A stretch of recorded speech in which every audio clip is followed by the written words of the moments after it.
ప్రస్తుతం మలయాళ చిత్రాల హవా బాగా నడుస్తోంది. థియేట్రికల్ గానే కాదు, ఓటీటీల్లోనూ పై చేయిలో ఉంది మల్లువుడ్.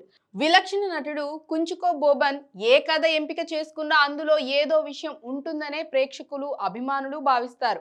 అతని కథల ఎంపిక అలా ఉంటుంది. తాజాగా ఆయన నటించిన చిత్రం ఆఫీసర్ ఆన్ డ్యూటీ. ప్రియమణి కథానాయిక. క్రైమ్ ఇన్వెస్టిగేషన్ థ్రిల్లర్ గా తెరకెక్కిన ఈ చిత్రం మలయాళంలో ఫిబ్రవరి 20న విడుదలై విమర్శకుల ప్రశంసలు అందుకుంది.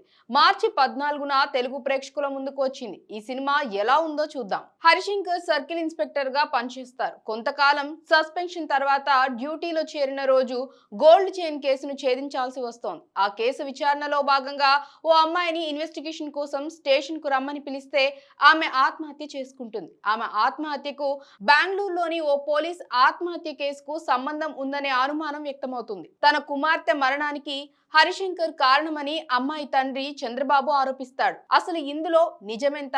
విచారణలో హరిశంకర్ ఏం చేశాడు? బెంగళూరు వెళ్లిన తర్వాత అతనిపై హత్యాయత్నం చేసిన ముఠా ఎవరు? వాళ్లకు ఈ కేసుకు సంబంధం ఏమిటి? హరిశంకర్ భార్య గీత అతన్ని విడాకులు ఎందుకు అడిగింది?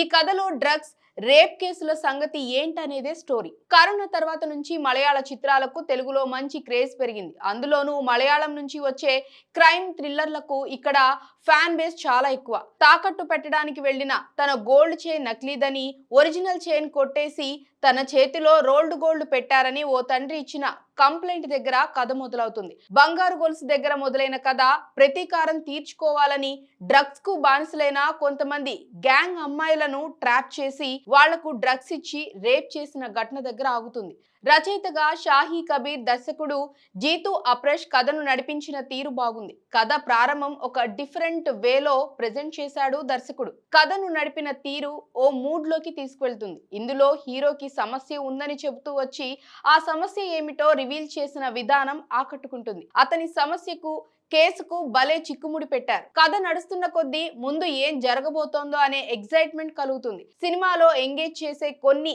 ఎలిమెంట్స్ ఉన్నాయి. స్క్రీన్ ప్లే బాగుంది.